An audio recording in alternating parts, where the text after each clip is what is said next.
Bonsoir Lomé, bonsoir Accra, bonsoir Abidjan, bonsoir Bamako, bonsoir Niamey, bonsoir Conakry, puisque nous serons également dans la deuxième partie dans une émission panafricaine. Et dans cette première partie, nous allons parler du Togo. Alors bonsoir au peuple togolais, vaillant peuple togolais qui continue de lutter contre la plus vieille des dictatures en Afrique. Bienvenue dans votre émission La Voix du Peuple sur Radio Canal K en Suisse alémanique et sur Radio Affolité. La voix de la résistance du peuple togolais. Nous allons parler du Togo, de cette mobilisation qui continue, vaille que vaille. Le 13 janvier 2025, l'opposition et la société civile ont sorti une déclaration liminaire. Et dans cette déclaration liminaire, ils ont rappelé au peuple togolais que le 20 février prochain, le 4e mandat de Faure Gnassingbé prendra fin. Alors, simple déclaration liminaire où des actions vont suivre, nous allons en débattre avec vous également et aussi avec notre invité Binafane Koyan, qui est secrétaire national de FDR, Force démocratique pour la République. Merci d'être avec nous sur TikTok Live en ligne depuis Lomé. Binafane Koyan, bonsoir. Oui, Sylvain, bonsoir. Bonsoir pour l'opportunité que vous m'accordez une fois encore pour qu'on discute de la situation de notre pays. C'est avec plaisir que je vais me livrer à cet exercice qui va dans l'intérêt de notre pays. Donc, je suis là. Merci beaucoup. Alors, de go, on va aller plus rapidement. Je vais vous poser des questions très critiques d'ailleurs parce que beaucoup de Togolais nous ont envoyé des questions en inbox. Nous, on va que reposer ces questions du Togolais lambda. Alors, le 13 janvier dernier, justement à Lomé au Togo, vos partis politiques et ceux civils, dont votre parti, FDR, de Maître Dodi Apevon, FDR, Force démocratique pour la République, vous avez tout d'abord organisé une messe de grâce en hommage au père de l'indépendant du Togo, Père Sylvanus Olympio. À la suite de cela, vous avez organisé une conférence de presse et vous avez sorti une déclaration liminaire. Et quelques points nous ont intéressés à Radio Affolité. Surtout, vous avez rappelé au peuple togolais que le 20 février prochain, le 4e mandat de Faure Gnassingbé prendra fin, selon l'ancienne constitution. Mais pour le pouvoir, non, ils ont modifié la constitution. Pour le pouvoir, Faure Gnassingbé aussi annonce en février les élections sénatoriales. Alors, je voudrais vous poser cette question que se posent beaucoup de Togolais. Ils ont lu cette déclaration liminaire, qui est d'ailleurs à saluer. Alors, Binafane Koyan, simple déclaration liminaire où des actions de mobilisation vont suivre. Oui, Sylvain, merci pour la question. D'abord, il faut reconnaître que le fait que quelques partis se soient mis ensemble avec des organisations de la société civile, ça répond aux aspirations de la population togolaise qui nous exhorte à nous mettre ensemble, parce qu'on est tous convaincus que c'est en se mettant ensemble que nous pouvons venir à bout de la dictature. Rappelez-vous la célèbre formule de Karl Marx, prolétaires de tous les pays, unissez-vous. Donc je voudrais dire que cette action commune que nous avons faite est un pas dans le sens de l'union des partis de l'opposition véritable pour combattre le régime en place. Mais est-ce qu'on va s'arrêter aux annonces ou bien nous allons mener des actions?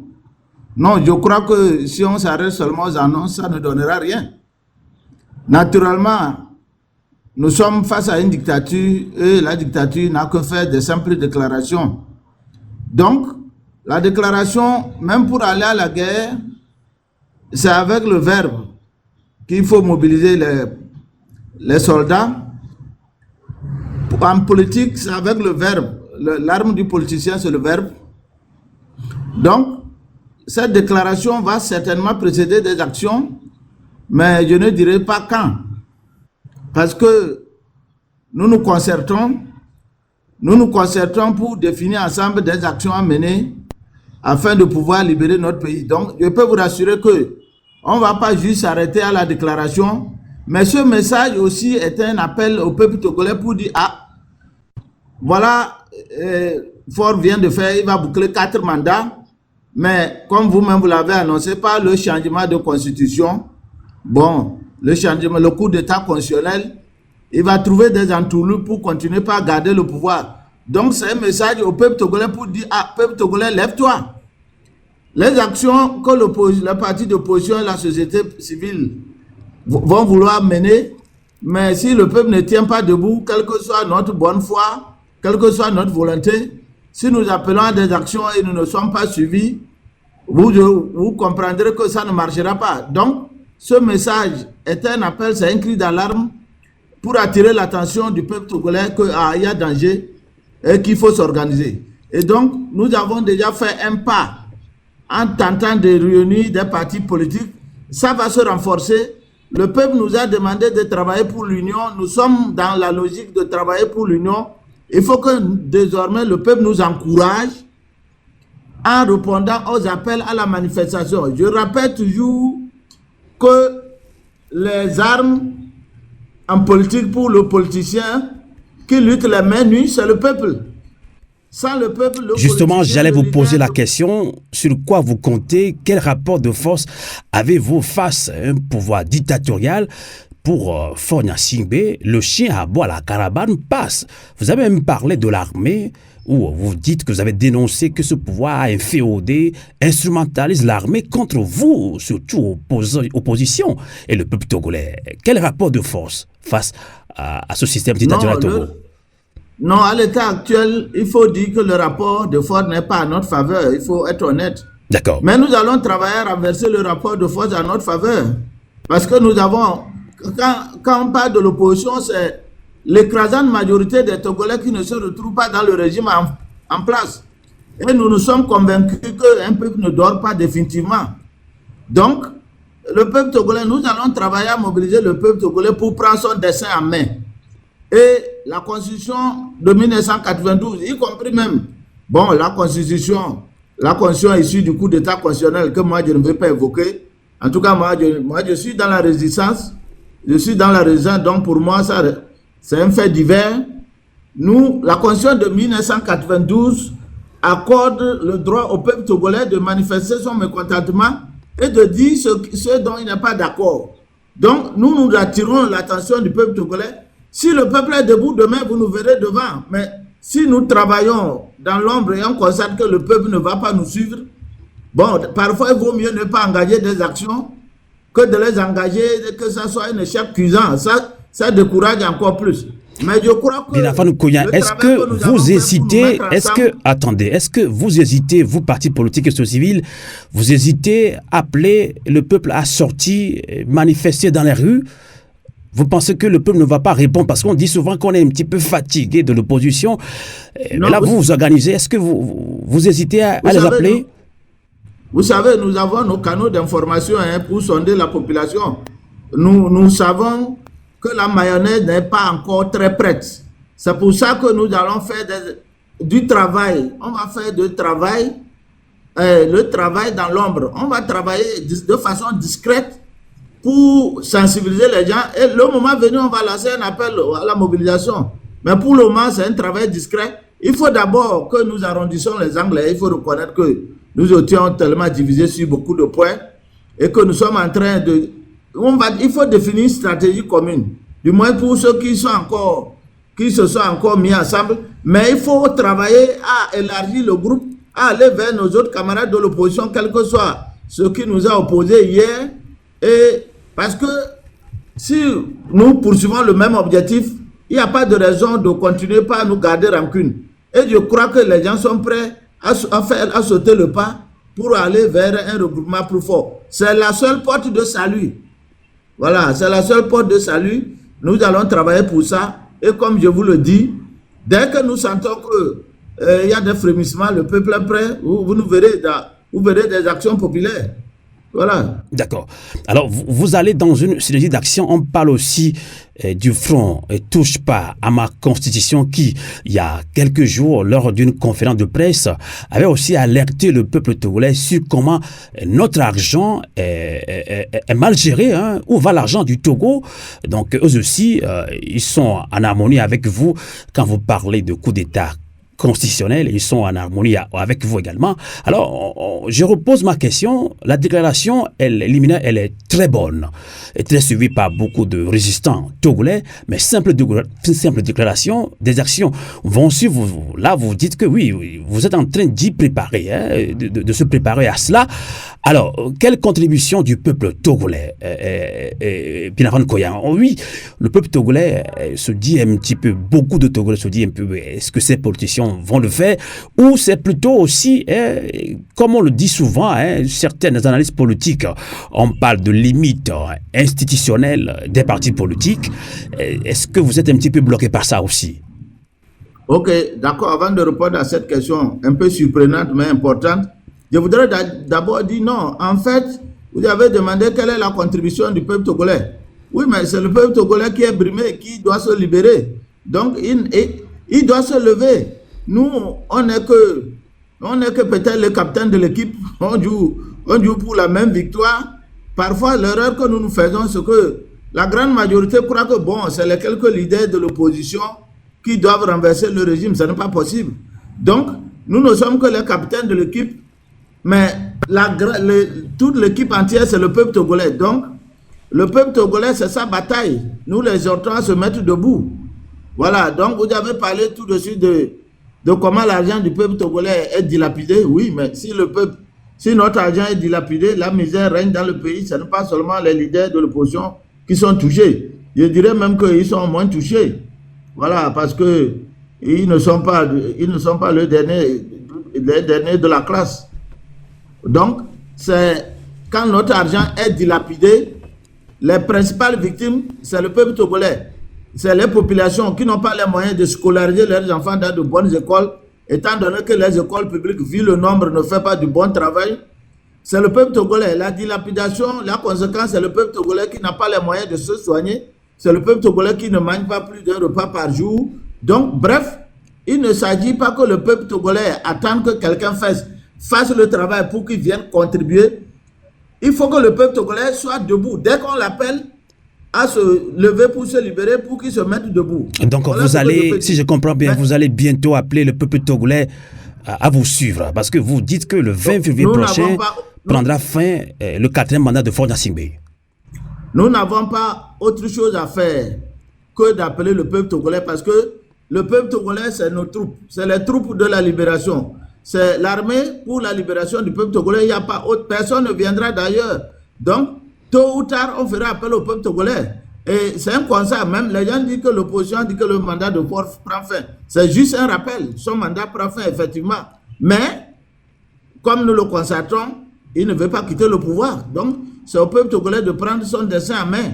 Voilà, nous, on ne joue que le rôle de guide. Voilà, donc, maintenant, par rapport aux limites institutionnelles. D'accord. Bon, je disais tantôt que votre question est surprenante. Elle est vraiment surprenante. Parfois, certaines questions, je sais que ce n'est pas toi qui les poses, mais tu as répercuté ce que tu entends dans l'opinion. Est-ce qu'il y a des limites institutionnelles qui empêchent les partis politiques de l'opposition de s'organiser et pour pouvoir lutter efficacement? Puisqu'un parti politique est créé, surtout au Togo, pour participer aux élections, exactement. Ok, je voudrais répondre à cette question en disant ceci d'abord. L'existence des partis politiques est consacrée par la Constitution. Et dans la Constitution de 1992, il y a 3 articles qui sont consacrés à la Constitution. Vous me permettez de les rappeler. Il y a l'article 6 qui dit que les partis politiques et regroupements de partis politiques concourent à la formation et à l'expression de la volonté politique du peuple. Donc, les partis se forment librement et exercent leur activité suivant les règlements et lois. Les partis et les regroupements de partis politiques doivent respecter la Constitution. Et ils doivent contribuer à la formation de la population. En tant que tel, il n'y a pas de limite. Si la Constitution nous donne le droit de contribuer à la formation du peuple togolais, ça veut dire que nous pouvons organiser des réunions et sensibiliser le peuple. C'est nous face au pouvoir en place, les partis politiques sont les répondants qui répercutent ce que la population veut. Donc, en tant que tel, il n'y a pas d'obstacle. Est-ce que le fait de concourir aux élections, constitue un obstacle? Non, en temps normal, les partis politiques doivent aller aux élections. Binafan Koyan, vous êtes d'accord que vous ne jouez pas les mêmes rôles, vos partis politiques et société civile? Non, mais je voudrais rappeler que oui, mais la société civile et les partis politiques, la société civile engagée pour le changement et les partis politiques de l'opposition, moi je ne vois pas de pont. Il n'y a pas de pont entre eux. La seule différence, c'est que la société civile ne vise pas à conquérir le pouvoir, mais elle veut un pouvoir qui fasse l'intérêt des populations. Donc, entre société civile engagée pour le changement et partis politiques voulant le changement, il y a une convergence d'intérêts. Je ne vois même pas de pont. Sinon, quelle est l'importance des partis politiques, des organisations de la société civile qui veulent le changement, si ce n'est pas qu'il faut un pouvoir qui vienne et qui fasse la volonté du peuple? Donc, sauf que les partis politiques, officiellement, ne sont pas là pour conquérir le pouvoir. Mais ils sont là pour un pouvoir, pour qu'il existe dans notre pays un pouvoir qui tienne compte des préoccupations fondamentales de nos populations. Maintenant, au niveau des partis politiques, est-ce que le fait que les partis, par moment, veulent aller aux élections constitue un handicap? Oui, je peux peut-être dire que, comme au moment des élections, si les partis politiques n'arrivent pas à s'entendre, ça participe à la division de l'opposition. Donc, pris sur cet angle, oui, on peut dire que, mais dans les statuts des différents partis politiques, il n'y a rien qui les interdit de se mettre ensemble face à l'adversaire commun qui est le pouvoir en place, la dictature qui nous rejoint depuis 1960. Donc, bref, du moment où l'existence des partis politiques est consacrée par la Constitution, mais n'est pas le fait d'une faveur du pouvoir, mais les partis politiques peuvent, dans le cadre de la loi, exercer librement le droit de manifester est constitutionnel.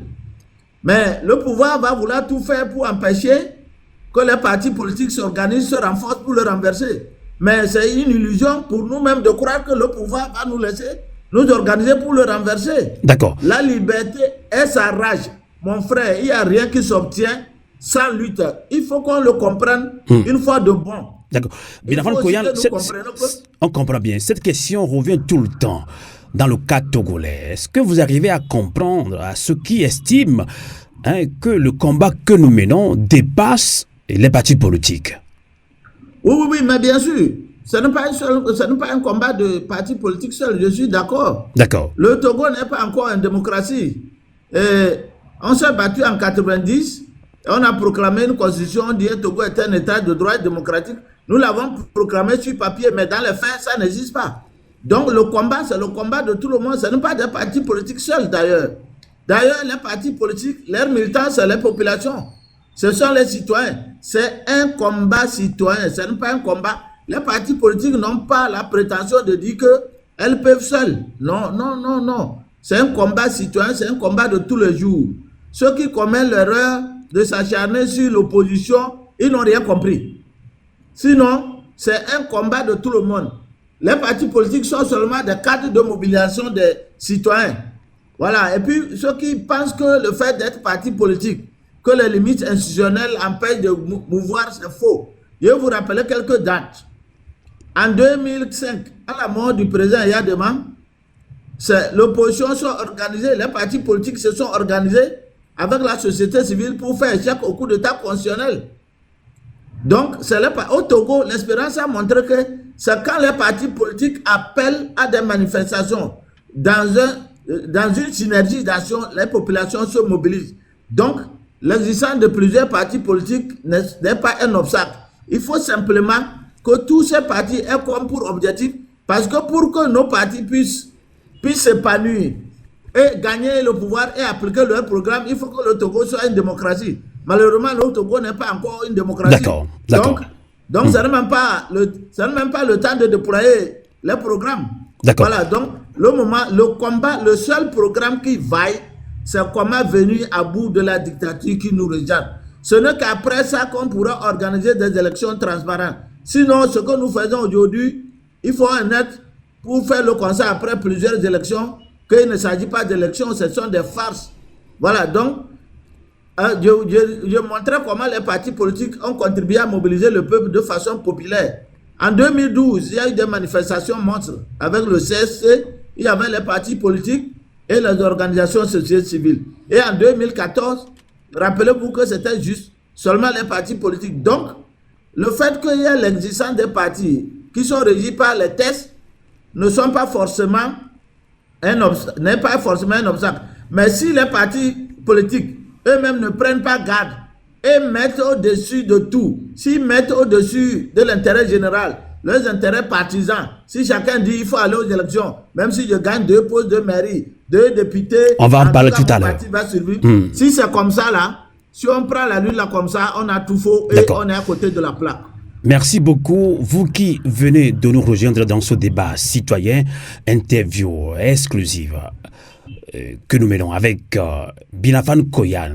Il est secrétaire national de FDR, Force démocratique pour la République. Le président, c'est Maître Dodji Apevon, tapoté, partagé. On le disait, le 13 janvier dernier, l'opposition et la société civile ont fait une déclaration liminaire ensemble.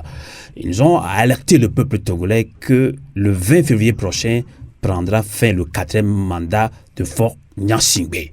Alors, comment s'organiser? Simple déclaration liminaire où des actions vont continuer à se faire sur le plan mobilisation populaire, seule force du peuple togolais, également de l'opposition de la société civile.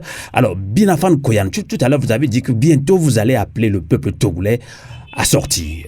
Votre force, vous l'avez dit, c'est le rapport de force. Et que, vous l'avez dit, sans langue de bois, que pour le moment, la mayonnaise, en termes de mobilisation, ne prend plus comme il faut. Mais comment remobiliser, comment refaire confiance, peuple togolais, société civile et partis politiques, c'est de cela qu'il s'agit. Mais je pense que vous êtes aussi au courant de l'arrestation de l'activiste, il est juriste aussi, il s'appelle Sokbo, alias Affectio. Je pense qu'il fait pratiquement la même chose que vous, il dit la même chose que vous en tant que parti politique. Lui, en tant que citoyen lambda, il s'indigne, il crie fort, il appelle le peuple togolais à s'indigner. Il nous a dit dans un point, faites ta part. Donc actuellement, je fais ma part. Vous aussi, vous faites votre part. Il est arrêté. Quelle est votre réaction? Oui, bon, non, c'est une réaction d'indignation et d'incompréhension. Il a seulement exercé un pouvoir constitutionnel de dire qu'il n'est pas d'accord avec ce qui se passe. Il n'a pas pris les armes. Donc, en réalité, il n'y a pas de chef d'accusation sérieux contre lui. C'est parce que le Togo n'est pas un pays normal. Donc, il ne peut pas, notre réaction ne peut être autre que l'indignation et la révolte, l'incompréhension et la révolte. Parce que ce qu'Affectio a dit, c'est la même chose que nous tous on dit sous autre forme. Bon, et lui, il a dit même par la poésie, quoi de plus normal. Donc, si on empêche les gens... Donc, Affectio n'a pas le droit de dire, peuple togolais, indignez-vous. Il n'a pas le droit. Mais c'est ce que nous disons tous les jours. Exactement. Vous aussi, vous le dites dans vos manifestations, dans vos meetings. C'est son droit le plus absolu. Mais c'est un droit constitutionnel. Si vous n'êtes pas d'accord, vous dites que vous n'êtes pas d'accord. Mais je voudrais vous rappeler que la Constitution, face à un dictateur, ça ne veut rien dire. Et nous devons le comprendre comme ça et nous battre. Ne pensez pas qu'il va arriver un moment que le dictateur va cesser d'utiliser les moyens à sa possession. Le dictateur va utiliser la prison. Il va contraindre les gens à l'exil. Il peut même arriver qu'on assassine des gens pour intimider les gens, pour faire peur, pour que le peuple ne s'organise pas. Donc ce qui est arrivé à Affectio peut m'arriver demain. Ça peut t'arriver si tu mettais pied au Togo. Ça peut arriver à d'autres personnes. Mais, vous savez, c'est Saint-Exupéry qui disait que le voyageur qui grimpe une montagne en direction d'une étoile, lorsqu'il se laisse trop préoccuper par les difficultés de grimpage, risque d'oublier son objectif. Notre objectif, c'est la fin de la dictature. C'est un Togo libre, un Togo qui est une république et non une monarchie. Le Togo aujourd'hui est devenu presque une monarchie. C'est ça notre objectif. Mais le dictateur va utiliser tous les moyens à sa disposition pour nous intimider, pour nous dissuader de nous organiser. Donc, ce qui est arrivé à Affectio rentre dans ce cadre-là. Mais je constate que chez nous au Togo, Dès que le dictateur agit sur ce levier, à nous-mêmes, notre langage, nos éléments de langage découragent les gens. Ah, pourquoi? Tout ça, excusez-moi mon neveu Charabia. Mais c'est bien, bravo. Oui, les gens vont vous accuser. Non, changez les éléments de langage. Il faut que nous apprenions au Togolais que pour se libérer, il y a des gens qui vont aller en prison, il y a des gens qui vont mourir, il y a des gens qui vont être contraints en exil. Mon frère, les luttes dans le monde, ça a été toujours comme ça. Quand Mandela a été arrêté, quand le Mandela et ses camarades étaient arrêtés, les autres ne sont pas contentés de pleurer. Ils ont continué leur lutte. Donc, mais nous constatons ici que quand un activiste ou bien un acteur, un opposant est arrêté, les gens accusent l'opposition. Ah, vous voyez, vous avez fait comme ça, on l'a arrêté, vous faites quoi? Exactement, je vous pose la question. Maintenant, fait se arrêter, vous, opposition, est-ce que vous menez déjà des actions, quelques actions pour le soutenir? Non, on n'a pas encore fait des actions publiques, mais on n'a pas encore fait des actions publiques, mais le simple fait même de dénoncer, ça c'est déjà quelque chose. C'est comme ça, ça se passe partout. Nous, quand je dis que nous allons nous organiser, mais si le peuple togolais se met debout, mais il est un prisonnier politique, il faut réclamer sa libération. Mais sur le plan juridique, pour sa défense, il y a des avocats qui se sont constitués. Ben, les avocats là, ils ne se constituent pas seulement comme ça. Tout à fait. Même s'ils ne le disent pas, ce sont des opposants. Ils travaillent pour libérer les prisonniers politiques. Mais donc, nous devons changer nos éléments de langage. Il ne faut pas accuser l'opposition quand quelqu'un qui se bat... En tout cas, moi, j'ai appris, je ne vais pas le dire, hein, puisque ce leader de l'opposition ne m'a pas demandé de le dire, mais je ne vais pas citer son nom, mais je sais que c'est confirmé, hein, qu'un leader, il est un homme de droit, il s'est constitué en tant que parmi le collège des avocats qui actuellement sont à pied d'œuvre pour la libération d'Afexio. Ça, je le sais, oui. Mais ce n'est pas encore officialisé. Oui, non, je le sais. Ça, je le sais. Le leader en question, il le fait depuis. D'accord. Il le fait depuis que les gens sont injustement arrêtés. Donc, moi, ce que je voudrais dire, retenons ceci. Retenons que le régime utilisera toujours la force contre nous. Donc, il ne nous fera pas de faveur. Parce que s'il ne nous arrête pas, il n'envoie pas les gens en prison, mais ça va encourager, ça va faire tache d'huile. Donc, il fait ça pour nous intimider. C'est à nous de tenir debout. C'est comme ça, ça s'est fait au temps de Sylvanus Olympio, de Kwame Nkrumah, de Patrice Lumumba. C'est comme ça s'est fait sous Mandela. Mais vous voyez même Laurent Gbagbo en Côte d'Ivoire, qui était un leader de renom, il est allé plusieurs fois en prison pour ses idées. Nous devons être prêts à aller en prison pour nos idées, pour la justesse de notre combat. Voilà. Binafan Koyal, jusqu'à quand le cas togolais dure quand même? Jusqu'à quand? Bon, c'est la question que se posent beaucoup de Togolais. Oui, bon, mais nous tous, nous savons que ceux qui sont là, ils veulent rester éternellement. Hein. Nous savons qu'ils veulent rester seulement. C'est-à-dire que ce sont des jouisseurs à la tête du pays. Ils dilapident nos richesses. Le pays est très très pauvre, comme un pays qui a connu la guerre. Quand vous prenez le classement des pays les plus pauvres, des fois vous allez voir même que la Somalie est mieux classée que le Togo.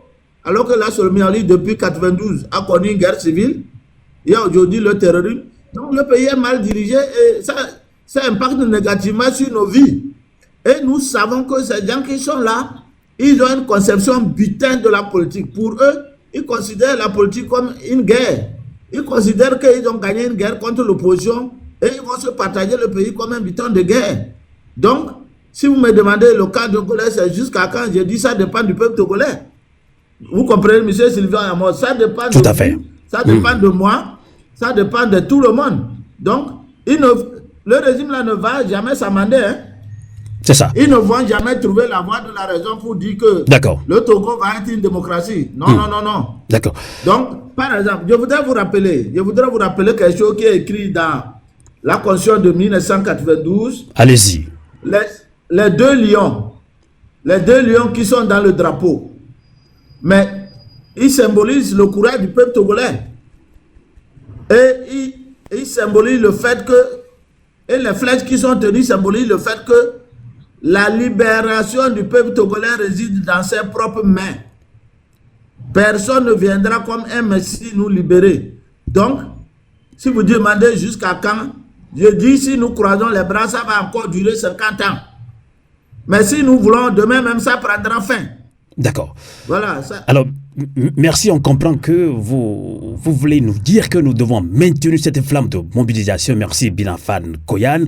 Dans une dizaine de minutes, vous pouvez déjà faire la demande pour ceux et celles qui veulent poser une ou deux questions. On va prendre maximum 3 questions pour le leader de FDR, Binafane Koyan, hein, en entretien exclusif avec Radio Canal K, Radio à vous l'été aujourd'hui, tapoté, partagé en TikTok live. Alors, Binafane Koyan, revenons un petit peu sur le vrai sujet du débat d'aujourd'hui. C'est vous, leader politique et civil, qui l'avez annoncé dans une déclaration liminaire. Vous avez alerté le peuple togolais que le 20 février prochain prendra fin le 4e mandat de Faure Gnassingbé. En même temps, Faure Gnassingbé aussi annonce, sans langue de bois, les élections sénatoriales. Et on a déjà eu vent que des leaders de l'opposition sont déjà prêts et vont participer à ces élections. D'abord, quelle est votre réaction? Est-ce que vous, votre parti politique, va y participer à ces élections sénatoriales? Non. D'accord. Pour nous, il est hors de question de participer à ces élections sénatoriales. Même ceux de l'opposition qui participent, s'ils ne sont pas dans un deal avec le parti au pouvoir, je ne vois pas comment ils vont gagner. Donc pour vous, est-ce que c'est une forte trahison? Oui, mais ça n'a pas autre nom que ça. Ça n'a pas autre nom que ça. Et ils sont en train d'aller accompagner le pouvoir. Bon, le pouvoir peut donner l'impression que c'est un Sénat pluraliste. Il peut gratifier quelques-uns de quelques sièges. Dans ce cas, vous comprenez un petit peu la colère de certains Togolais lambda qui pensent que l'opposition, des fois, joue avec le peuple togolais. On vous met tous dans un même panier. Non. Je ne peux pas dire que nous nous sommes comportés très bien sur toute la ligne. On a par moment fait un mauvais casting. On n'a par moment eu de mauvaises stratégies. Parce que je constate que nous n'avons pas été toujours très très déterminés. Hein? Nous n'avons pas été à tout moment très très déterminés. Je ne veux pas dire qu'on a fait faux sur toute la ligne, mais on ne s'est pas comporté très bien sur toute la ligne. Donc, par moment, on a eu de mauvaises stratégies. Au moment où on devait se mettre ensemble pour achever le match, on ne s'est pas mis ensemble.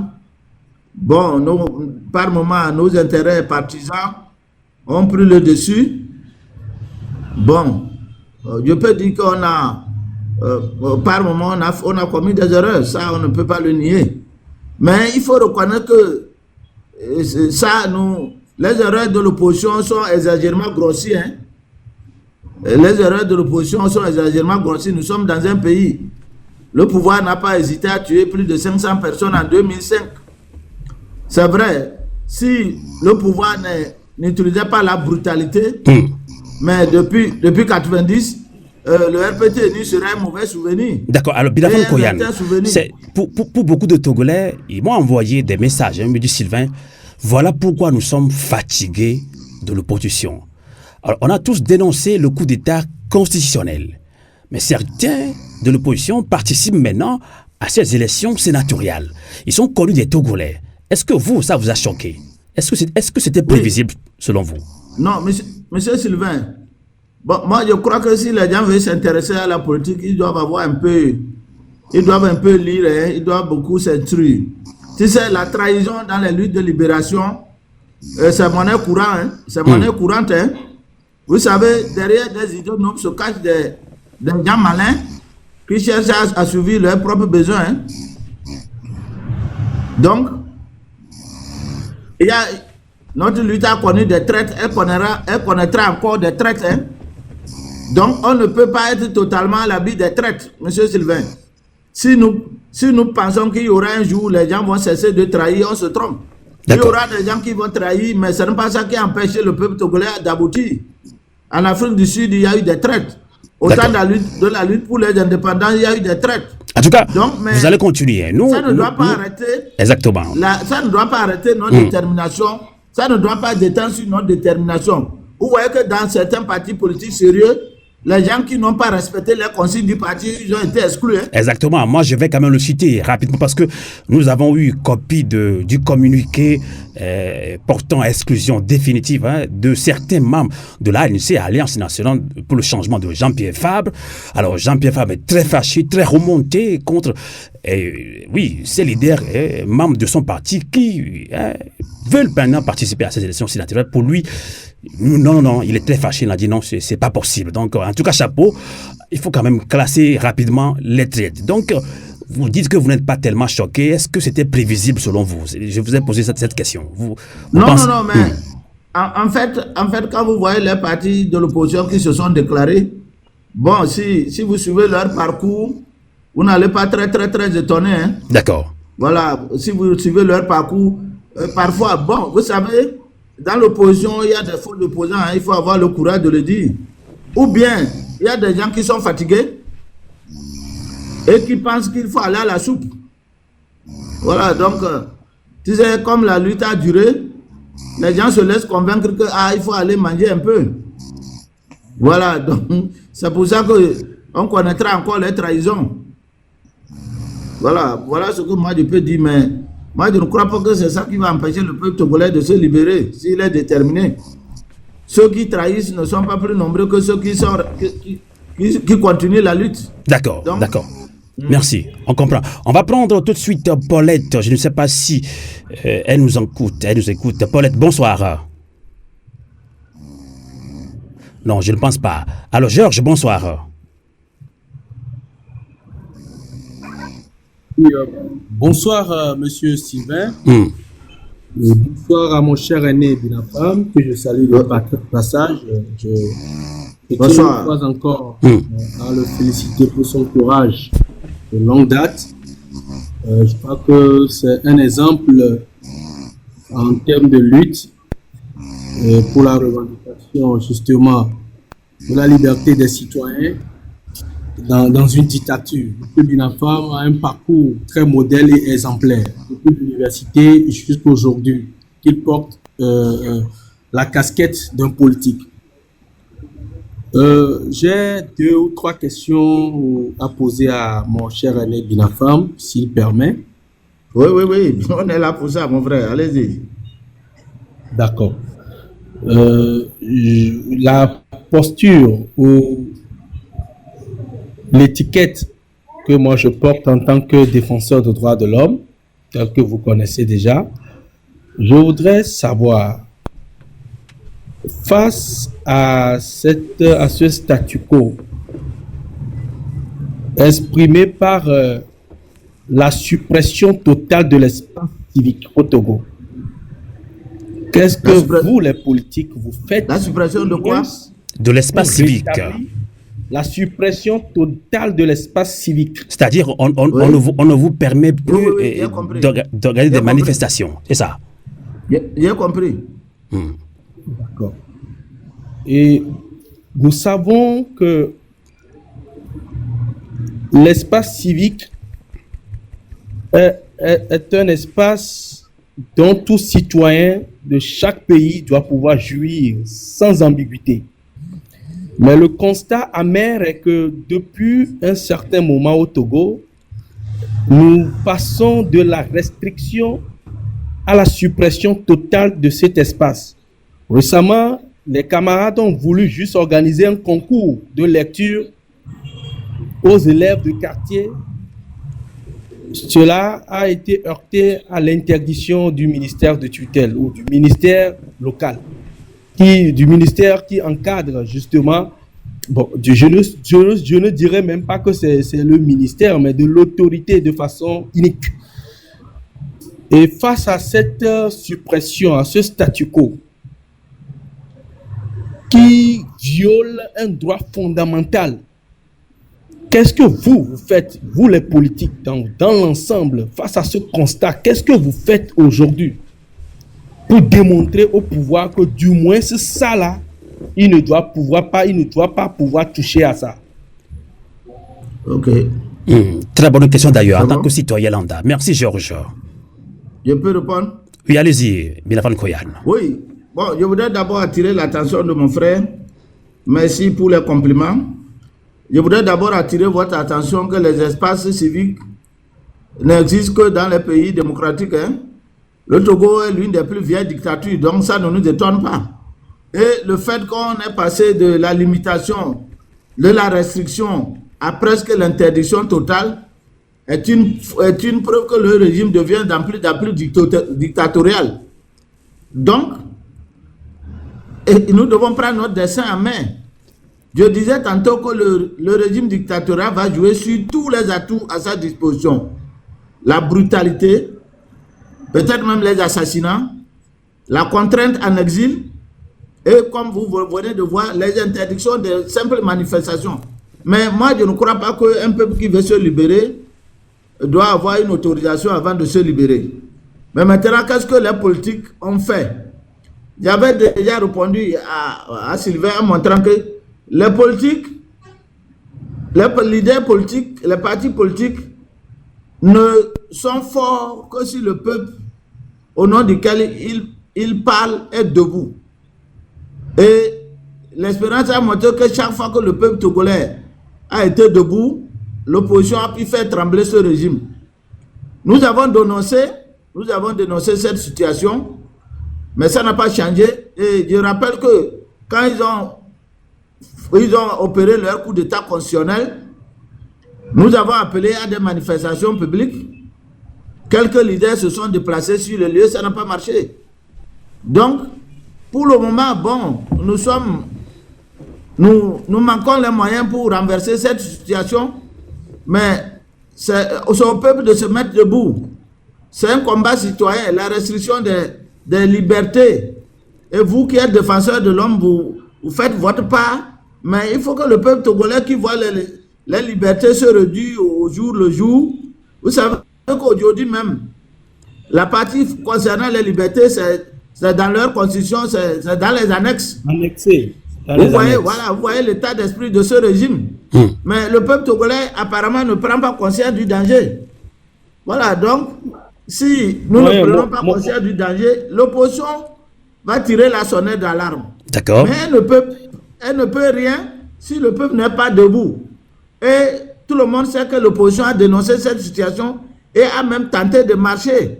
Mais le peuple n'a pas suivi. Donc, pour le moment, bon, c'est ce que je peux dire, mais comme moi je vous le disais tantôt, moi je suis convaincu à 200% que nous allons avoir, le peuple togolais aura le dernier mot. D'accord. Ça c'est, soyez rassurés. Un peuple de Georges, votre deuxième question s'il vous plaît. Oui, je n'en disconviens pas, doyen Binafam. D'ailleurs, je suis conscient de tout ce que vous venez d'énumérer et ma question renvoie à ce que vous puissiez envisager d'autres options. Ok. Pour le changement de paradigme dans vos actions. Par exemple, moi je le dis, je suis... Je ne vous coupe pas, Georges. C'est dans ce cas qu'on pense que des partis politiques ont des limites institutionnelles. Oui, certes, mais pour l'histoire, laissez-moi aller au stade butoir de mon développement parce que je sais que lorsqu'on pense à des interdictions, lorsque l'autorité publique interdit une manifestation par un courrier, la loi donne mandat aux organisateurs de porter plainte contre l'autorité si les organisateurs trouvent que cette interdiction est en violation flagrante des textes en vigueur dans le pays. La loi requiert à ce que ces organisateurs portent plainte au niveau du tribunal administratif. C'est-à-dire, mais c'est vrai, ce tribunal n'existe pas, mais il faudrait que les organisateurs, sur la base des textes, puissent porter plainte contre le ministre ou l'autorité de tutelle. Mais moi, je voudrais qu'une fois l'opposition prenne aussi cette mesure pour l'histoire, pour du moins, pour davantage confirmer combien de fois l'autorité publique est prédisposée à violer des textes en flagrance. Parce que l'histoire est têtue. Et donc, se limiter seulement aux simples dénonciations, aux simples conférences de presse, et qui parfois se ramènent à une routine qui ne donne rien, je pense qu'il faille aussi envisager cette voie-là qui peut, du point de vue diplomatique, et qui peut d'ailleurs nous donner, nous les défenseurs des droits de l'homme, nous donner des armes, des arguments nécessaires pour accabler le pouvoir public dans nos rapports, les rapports qu'on envoie à l'extérieur. C'est très important. Voilà là où je voudrais en venir, cher mon grand frère Binafam. Ok, bon, ça c'est un conseil que vous nous avez donné. Bon, mais moi je comprends, hein, je nous comprends. Moi, si c'est sur le plan politique là, bon, c'est vrai, comme vous l'avez dit, c'est pour prendre date avec l'histoire. Sinon, porter plainte contre le régime en place devant la justice togolaise, bon, c'est peut-être humaniser même cette décision. Vous donnerez l'impression qu'il y a la démocratie, que la justice a statué, a vu que le régime a raison. C'est pour ça que moi, nous ne fonctionnons pas comme le Togo est en démocratie. Vraiment, nous fonctionnons. Nous avons commis cette erreur depuis 1990. Et comme vous voulez qu'on change de paradigme... S'il vous plaît, je pose la question tenant compte de ma casquette, s'il vous plaît. Georges, s'il vous plaît, vous êtes... Georges, s'il vous plaît. Attendez. Je vais vous répondre. C'est un défenseur de droits de l'homme. Attendez, Georges, vous êtes dans une émission. Et c'est... Attendez, Binafam Koyan, je vous en prie, patientez-vous, vous allez réagir par rapport à l'inquiétude de Georges. Georges, je voudrais vous rappeler que vous êtes dans une émission en live sur TikTok Live. Hein? Donc, si je vous relance, j'accepte vos questions, vous devez donner la part, vous devez donner le temps aussi à notre invité de vous répondre. Donc, ne le coupez pas, il n'y a que moi qui peux le couper, s'il vous plaît. Ici, c'est une émission professionnelle, Georges, s'il vous plaît, parce que vous êtes quelqu'un de très professionnel aussi, donc comprenez-nous nous que nous voulons être professionnels dans ce débat. Merci, Georges. Binafam Koyan, allez-y. Non, moi, je comprends la préoccupation de Georges. C'est normal. Mais moi, je voudrais dire... Moi, je le comprends entièrement, mais moi, je voudrais dire que nous ne devons pas continuer à commettre les mêmes erreurs que celles que nous avons commises depuis 1990. Il ne faut pas donner... Donc, en gros, la balle revient dans le camp de l'opposition. Oui, il ne faut pas donner l'impression à l'extérieur que le Togo est un État démocratique. Et en allant devant le tribunal, la preuve, vous-même, vous avez dit que ce tribunal n'existe pas. Si vous allez là-bas, vous allez humaniser la décision, vous allez leur donner un caractère juridique, alors qu'elle est arbitraire.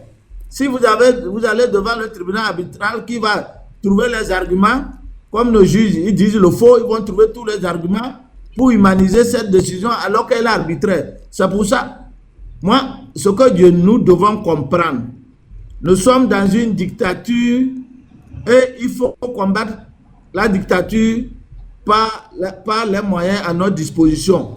Il faut se battre pour se libérer. C'est ce que nous devons faire. Vous avez vu en Afrique du Sud, vous avez vu aux États-Unis, au temps de la ségrégation, Rosa Parks, quand on a voulu l'enlever dans le but, on a voulu qu'elle quitte pour donner un blanc, elle s'est opposée. Voilà, elle n'est pas allée au tribunal, elle s'est opposée.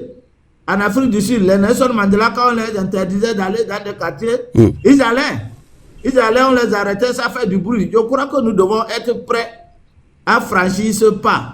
Je ne dis pas que ce que vous dites n'est pas faux, hein, non. Mais j'essaie de vous expliquer que parfois certaines actions, si vous les menez, elles vont dans l'intérêt du pouvoir. Vous allez le faire rechercher, va être le contraire de ce que vous cherchez. D'accord, mais Binafam Koyan, je vous comprends. Je vais vous donner le temps de conclure l'émission, mais je vais donner l'opportunité encore à Georges pour une dernière réaction, une question ou bien un message au peuple togolais meurtri qui espère aussi un changement sur tous les plans au Togo. Georges. Merci beaucoup, Monsieur Amos, et merci pour le recadrage tantôt. J'ai beaucoup apprécié. Merci. Je rappelle, Monsieur Binafam me connaît très bien. Et il sait que en formulant la manière dont je formule ma question ici, il sait que je parle sous l'étiquette, la casquette d'un débat. Je parle pas plus un citoyen. Mais maintenant, ceci étant dit, mon inquiétude, c'est que il faudrait que l'opposition dans son ensemble, ou les forces vives dans leur ensemble, puissent changer de paradigme dans leur manière de dénonciation. Tout à fait. Du coup, aujourd'hui, nous n'avons pas la force. Nous n'avons pas la force face à l'injustice. Il faudrait qu'on fasse avec nos moyens de bord, comme vous venez de le dire. Et donc, cela requiert à ce qu'on épuise toutes les voies dont on dispose. Et les voies juridiques ne sont pas à être exclues. Et en la matière, il y a une jurisprudence, il y a beaucoup de dossiers dont les cas ont été renvoyés devant la Cour de justice de la CEDEAO. Mais il n'y a jamais eu une plainte plutôt, autant pour moi, contre l'État togolais par rapport aux restrictions et à la suppression de l'espace civique devant la Cour de justice de la CEDEAO, du moment où cette Cour de justice est là pour de ces genres de cas. C'est seulement lorsqu'on arrête les gens, que les gens sont à la prison et autres, là, qu'on envoie des plaintes, qu'on porte les plaintes contre l'État togolais devant la Cour de justice de la CEDEAO. Mais il faut que face à l'espace, à la restriction ou menace de l'espace civique, qu'on puisse porter aussi plainte contre l'État togolais devant d'autres juridictions, même si on juge que notre justice aujourd'hui, oui, ça c'est un fait. C'est un fait. Notre justice au Togo, c'est pas une justice, c'est pas digne d'une justice, c'est pas une justice juste, ce n'est pas une justice équitable, mais on peut prendre l'initiative de porter plainte contre l'État togolais. D'accord. Merci, Georges. Devant d'autres institutions plus accréditées. Voilà ce que je voulais dire. Merci, Georges, parce que nous tirons pratiquement à la fin de la première partie de cette émission. Merci beaucoup, Georges. Mais on va prendre Nadia. Nadia Touré depuis Lomé. Bonsoir, Nadia. Bonsoir, Nadia. Votre micro, Nadia. Est-ce que vous m'entendez? Je ne pense pas que Nadia m'écoute, mais je viens de l'accepter, elle veut réagir aussi. Alors, Binavan Koya, nous sommes pratiquement arrivés à la fin de la première partie de cette émission, puisque dans la deuxième partie, on va parler d'un débat panafricain qui concerne ces militaires qui luttent pour la souveraineté de leur pays. Il s'agit du Mali, du Burkina Faso, du Niger, de la Guinée-Conakry. Est-ce que ces chefs d'État veulent-ils garder pour longtemps le pouvoir? On va parler dans moins de 5 minutes avec nos invités maliens, guinéens, même togolais aussi, qui sont déjà en ligne. Mais bien avant cela, Binavan Koyan, est-ce que vous voulez conclure cette émission sur le Togo? Pour conclure, je voudrais simplement dire à M. Georges que non, tout ce qu'il dit est pertinent. Vous savez, les moyens de lutte démocratique pacifique, il y en a toute une panoplie. Il suffit de lire le livre de Gené Sharp, de la dictature à la démocratie, pour comprendre. Mais aussi, moi aussi, je constate comme vous au Togo, comme toi qu'au Togo, nous n'avons pas utilisé tous les moyens à notre disposition. Parce que quand on parle des Togolais pour lutter contre la dictature, ils ne voient que les marches et ils ont peur de la répression. Alors qu'il y a toute une panoplie d'actions que nous pouvons mener pour venir à bout de ce régime. Ne serait-ce que boycotter les entreprises tenues par les tenants de ce régime. Ne serait-ce que faire des journées villes mortes pour quelques heures. Tout ça, ça va être des actions qui vont agir sur le régime. Mais c'est des actions que nous n'utilisons pas trop. Souvent, je crois qu'il faut explorer d'autres pistes de lutte. Et il y en a toute une panoplie, si vous lisez Gené Sharp, de la dictature à la démocratie. Et je nous exhorte, oui, je suis d'accord avec toi qu'il faut explorer d'autres pistes. Ce n'est pas seulement les manifestations populaires. Puisque Binavan Koya, sans langue de bois, et ni la société civile, ni les partis politiques n'arrivent plus à mobiliser le peuple togolais. Est-ce que c'est l'indifférence totale? Pourquoi les Togolais ne répondent plus aux manifestations? Moi, je dirais que le peuple togolais s'est démobilisé. Donc, les partis politiques, parce que il y a certaines choses, vous n'avez même pas besoin que quelqu'un vous appelle à sortir. Quand la vie devient très chère dans le pays, vous n'avez pas besoin d'un leader politique de l'opposition. Quand vous n'arrivez pas à payer les frais d'inscription de vos enfants à l'école, mais quand vous ne mangez pas un repas par jour, quand le carburant coûte cher, quand le péage coûte cher, et qui agit sur les prix de tous les produits et à la hausse, le peuple doit se mettre debout. Parce que parfois, il faut nous culpabiliser, nous aussi, en tant que peuple. Si nous disons que quelqu'un n'arrive pas à nous mobiliser, mais ça veut dire que nous savons qu'il faut nous mobiliser et qu'il faut que nous nous mobilisons. Voilà, donc, nous, on appelle le peuple à prendre son destin en main, mais c'est à lui de prendre son destin en main.